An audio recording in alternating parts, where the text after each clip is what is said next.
Now, I was born and raised in Nashville, and I'm here, I expect to be here for the rest of the time I'm around. I want to tell you a few little stories that are connected, stories about my father, whom I called Pop, and Pop was an engineer. Pop looked like an engineer. He wore wire rim trifocals, just like mine. He wore loose-fitting clothes and a bow tie so it wouldn't get in his, so a tie wouldn't get in his work on the lab bench. And he wore ripple-sole shoes. That was supposed to ease your pressure on your back, but around the lab, it was screech, screech, screech, screech, screech, screech. And when Pop and all four of his other engineers got squinching around, it was quite a chorus of screech, screech, screech. So, Pop looked like an engineer. He smelled like an engineer. Smelled like Old Spice and strong coffee and pipe tobacco and solder rosin. Which to this day is a combination I find irresistible. Pop was, he was not a cuddly daddy. He didn't hold you in his lap and tell you everything's going to be okay. Well, he did that for my sisters, but they're girls. My charge as a little boy was, grow up. Be a man. Suck it up. You'll be all right. Quit whining. So I didn't actually look to my father very much for comfort when I was a little kid. His favorite thing to say, in fact, was, children should be seen and not heard. Which he said at the dinner table, especially if we had company, especially if he had just noticed my lips parting. As if I might say so. Well, I'm going to sit down for a minute. Pop wasn't a cuddly daddy. He was a sort of a sky father, someone who remained aloof and wiser and more powerful.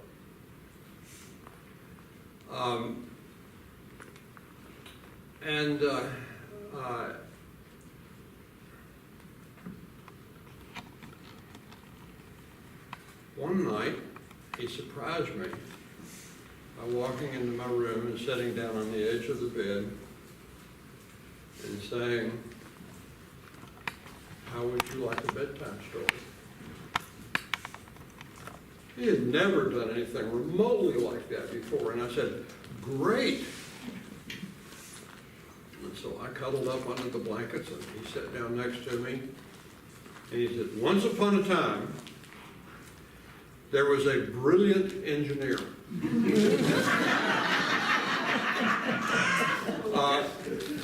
who was adored and followed everywhere by a little boy, which of course wasn't me. And he said, and so the little boy would go around to the engineer's lab periodically to have a visit. And one time the little boy went to the engineer's lab, and there was this huge steel sphere polished like a mirror in the middle of the lab.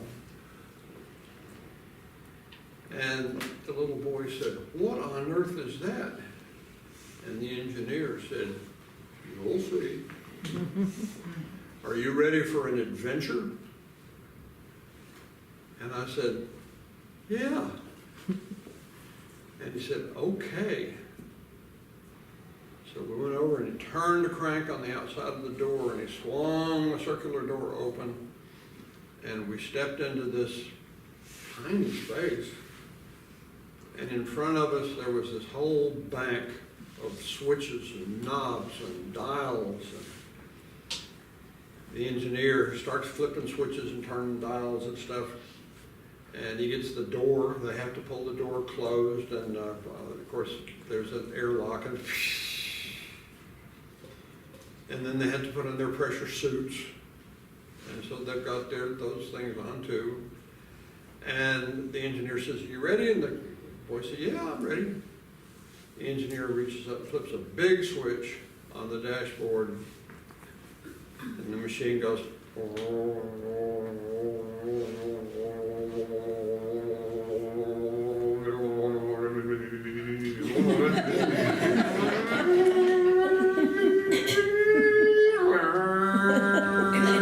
And that's when it was ready.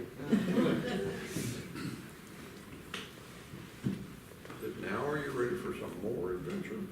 I said, "Sure." Grabbed a big dial on the dashboard and went.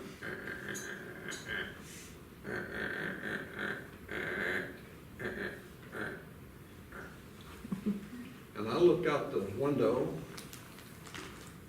and the laboratory was rushing away from us at 1,000,000 miles an hour. And I said, "The laboratory's going away." And he said, "No, we're smaller. This is a shrinking ship." And I said, "Really?" And he said, "Sure. You want to go for a little ride?" And I said,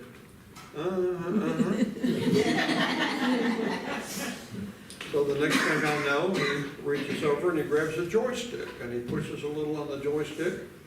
And this little sphere that we were in, which at that time was about the size of a tennis ball, goes up in the air.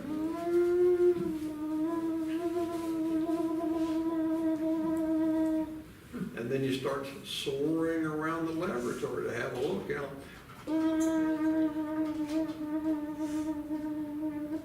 And we're seeing everything right up close. And then we went to the Bunsen burner. That was scary. That was a column of fire reaching higher than I could see, roaring. And the brilliant scientist, he just zipped in and out around the flame like there's nothing to it. And then we pulled away from the flame and went over and hovered over the lab, and he said, "I think it's time for us to have a real adventure." And I said, "What? More?" Maybe we should save that for another time. "No, we're doing it." So he grabs the knob and he goes, and we get smaller and smaller and smaller and smaller and smaller and smaller and smaller and smaller and smaller. And after a little while, we're the size of a BB. And we're floating around in the lab, and he picks a spot to land, and he goes, and it turns out we were landing in Abraham Lincoln's eye on a penny lying on the lab bench. And when we landed, hit the bottom, look out the window, and you can see that we were in this gigantic copper crater that extended as far as the eye could see, with walls, copper walls, and copper pits and copper mounds. It was quite a moonscape of copper. And he said, "Let's get a little closer." I said, "What?" "Yeah, let's get a little closer." He reaches up and grabs the dial. And we go.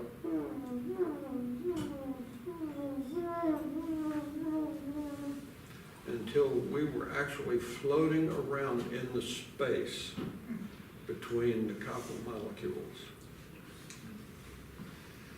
And then he said, "Let's go all the way." And I said, He ignored me, he just went ahead and did it. He shrunk us down until we fell between the copper molecule, and then we were floating around inside a copper molecule, and then he landed us on the nucleus of a copper atom. And he said, would you like to see what there is to see outside? It's very exciting. And you'll be the second person in the world to ever see it if I go out the door first.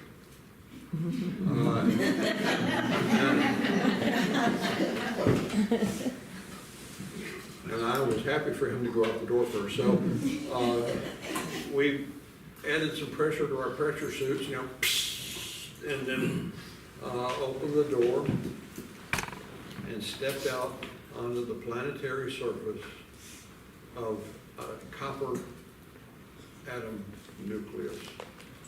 Overhead, all, I think it's 29 electrons are screaming through the sky. Every copper atom has 29 electrons. So, I hope. So anyway, we're standing there, and then what do you think we saw? There was us on the planetary surface of a copper nucleus. Well, you know, I think it's about enough for tonight.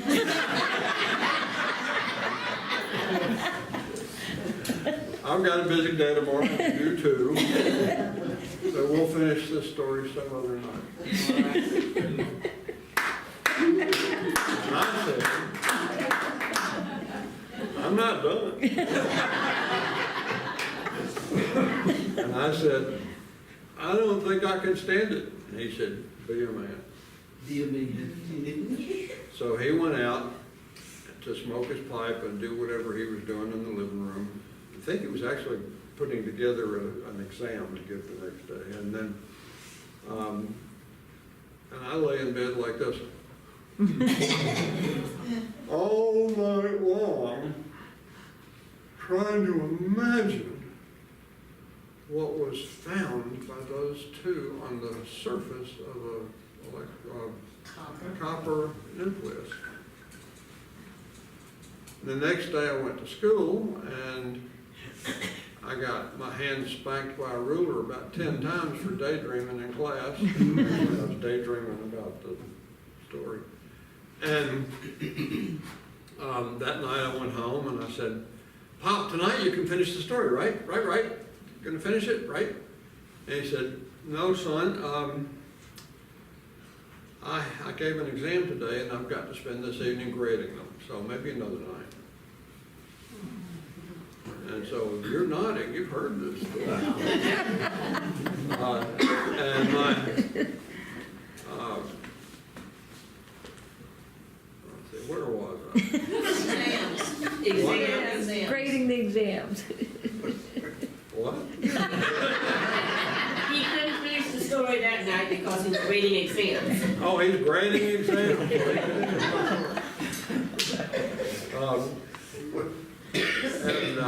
The bad news is I do that fairly often. The good news is funny. So, anyway, the next day I barely made it through school. And I said, well, how about tonight, Bob? How about tonight, huh? I want you to finish the story before you forget it. He said, I won't forget it. But I can't do it tonight. Tonight I have to read these 3 new articles from this special journal, and I have to get them done before I go to school tomorrow. So I'm going to be busy tonight. Maybe another night. That went on forever. He never told me the story. So living with Pop had its ups and downs. You know? The down, he had a razor strop hanging in the shower, told me he'd beat me with it if I misbehaved. The upside is he never did.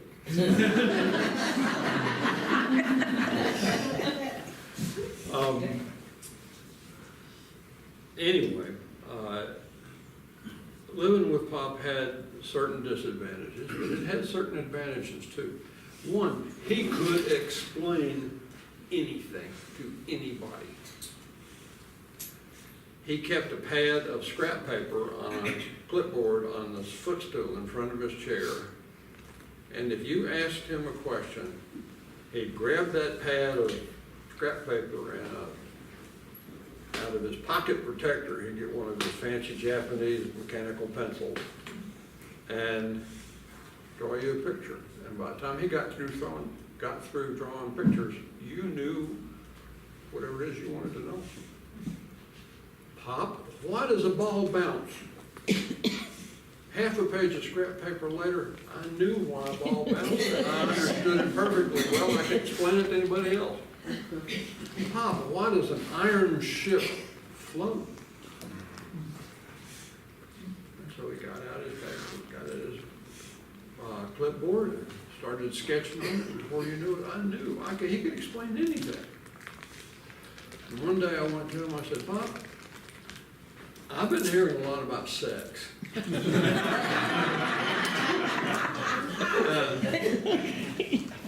And I think it's a bunch of bull. I mean, I'm listening to these guys at school, and they're making some stuff up you wouldn't believe. And I need to understand what's going on. So he grabbed his pad of paper and his fancy Japanese mechanical pencil, and with stick figures, stick things, he drew an egg, and then he drew some sperm. They get tired of drawing sperm, but there's a lot of it.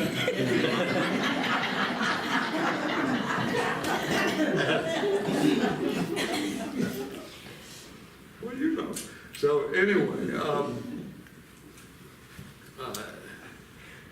then he draws a picture of a little anatomically correct man. Well, pseudo-anatomically correct, since he is a stick man. But anyway, and then there's an anatomically correct stick woman. And then he explains how the anatomically correct parts fit together. And then he explains how this arrangement allows the sperm to get to the egg. And then he drew a little stick figure of a pregnant woman and said, that's what happens, and then out she pops, and there you are. And I said, that's the craziest thing I've seen.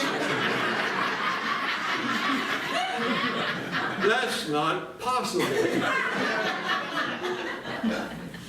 Why would you make stuff up and tell me that? And he says, you better be careful how you talk to me, son. You mean it's real? Yeah. I said, Pop, I got to have that piece of paper.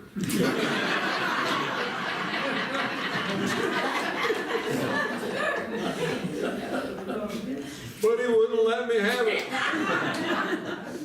He folded it up and put it in his pocket and said, son, this is the business of grown-ups.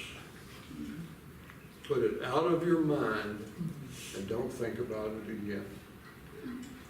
Which had the predicted, reliable, bona fide effect of ensuring that I thought of nothing else for the next 55 years. Well, life went on, and I spent my summers digging post holes on Mr. Tompkins' farm. And then one day, out of the blue, Pop said, would you like to go to work with me? instead of digging post holes for Al Tompkins, you wanna come work in my laboratory? And I said, sure. God, what an invitation. And so for the rest of that summer, I would ride to work with my dad in his 1960 Corvair, an engineer's car.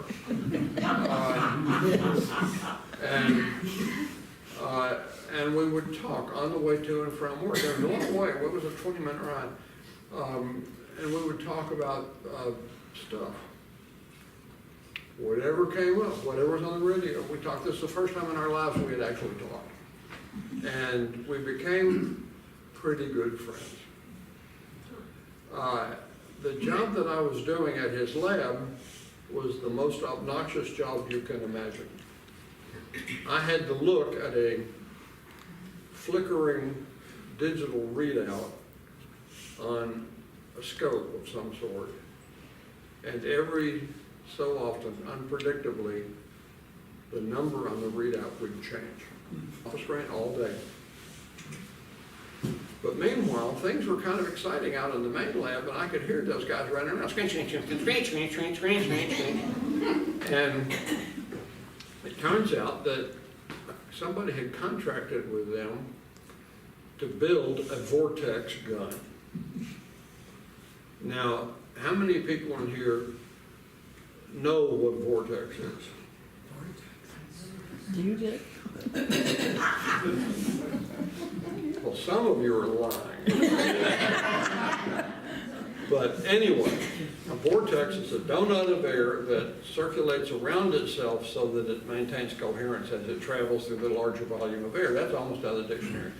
And the way you can play with vortexes, or vortices if you want to be correct, but the way you play with vortexes is you hold a plastic milk jug in your lap on its side by the handle, and you aim it at somebody, and it goes boom. And a few seconds later, they will feel a little puff of air. So Pop and his gang had been contracted to build a vortex gun. And the thing they built was a tube 6 feet long, shiny steel metal. And it rode around on a little lab cart with all sorts of electronic stuff all over the place, knobs and switches and dials. And they would turn it on by pushing a big switch, big, nice switch. They'd go.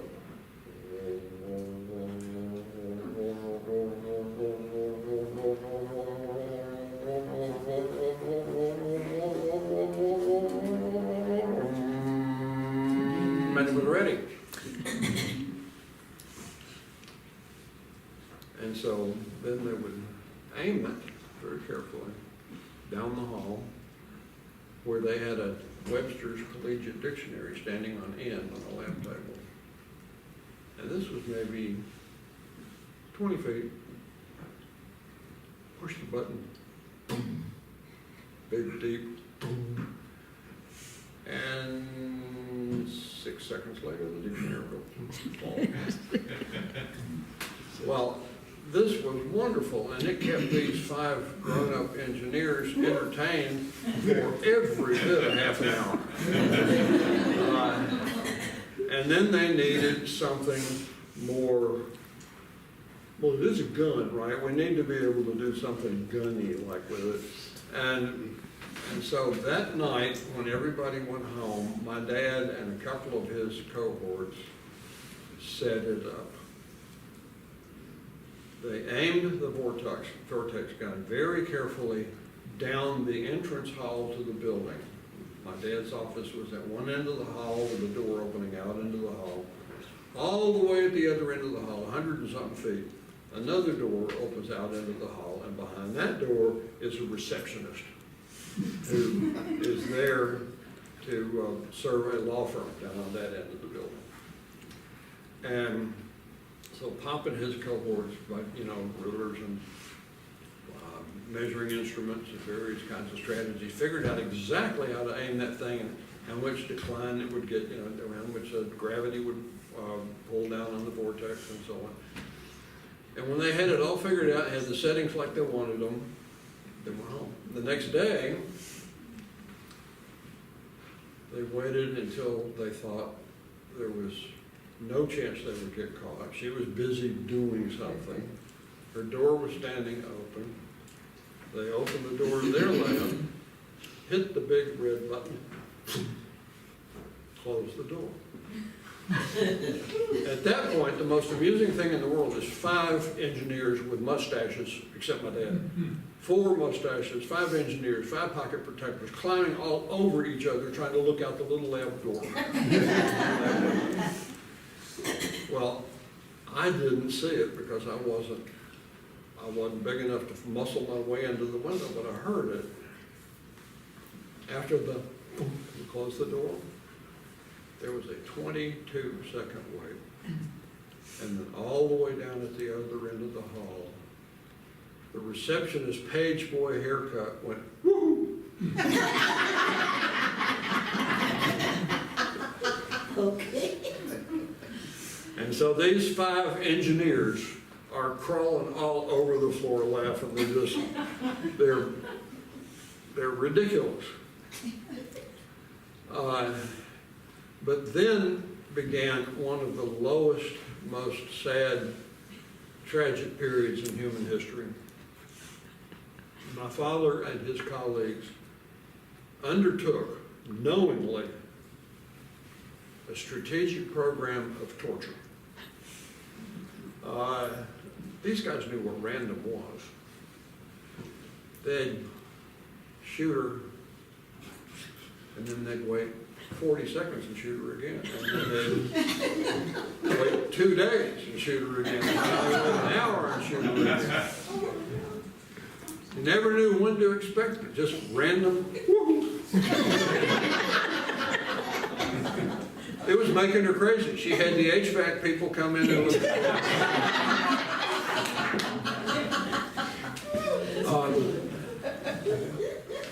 She took to wearing a crucifix to work. And poor lady. They tortured her terribly. And then one day, she caught him.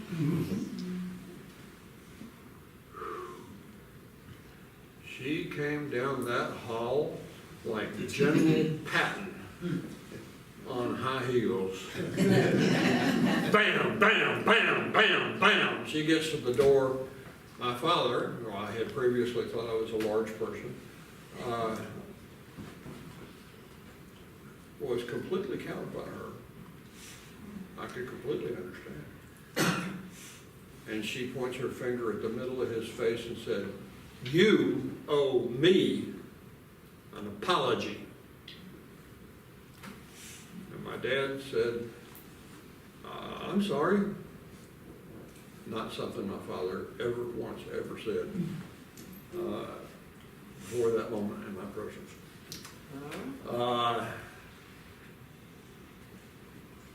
And then she said, sorry so-and-so, sorry's not good enough. You all owe me an apology. I even had to apologize. The 4 other engineers, the ones with the mustaches, and the kid, we all had to apologize.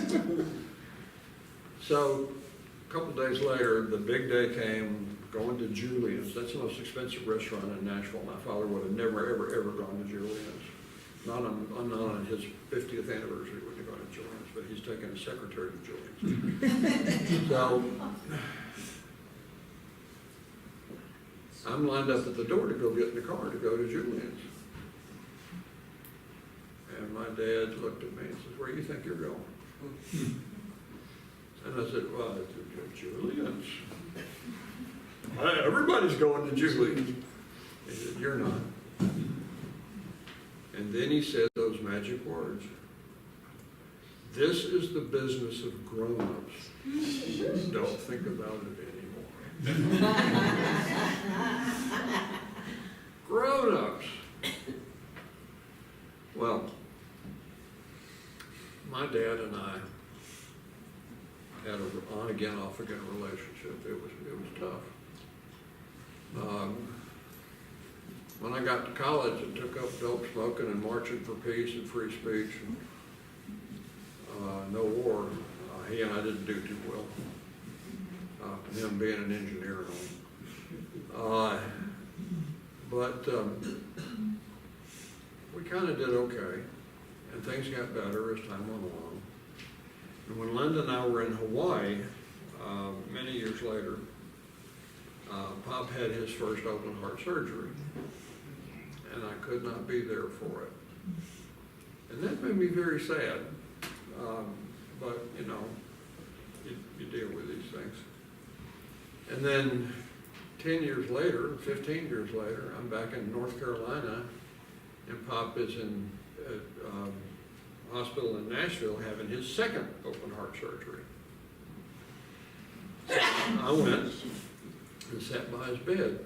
And I'm actually sitting there just holding his hand. And he's telling me how to raise a kid. Clearly he felt that he had done an outstanding job and that I wasn't doing so hot. But I just listen patiently because I've learned that listening and being present is good stuff.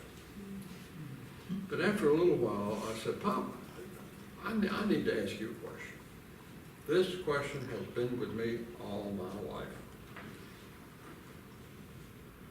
When I was 8 years old, maybe 9 years old, you sat on my bedside and told me a story about a brilliant engineer who made a shrinking machine and took his little boy apprentice, and they went sailing off into the interior of a copper penny and landed on a copper atom and entered the universe. They landed on the nucleus of a copper atom.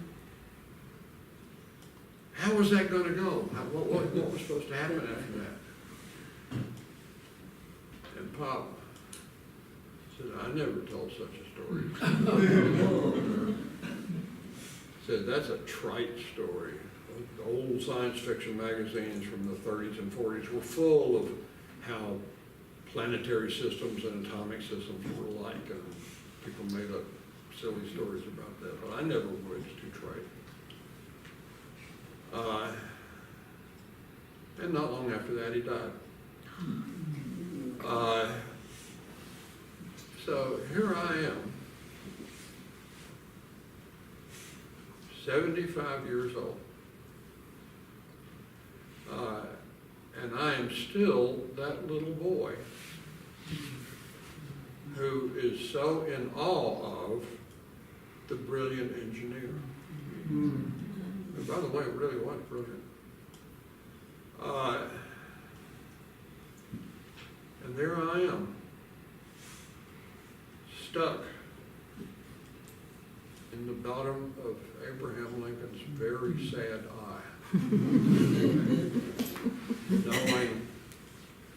having no idea how that story between the brilliant engineer and the little boy was supposed to end.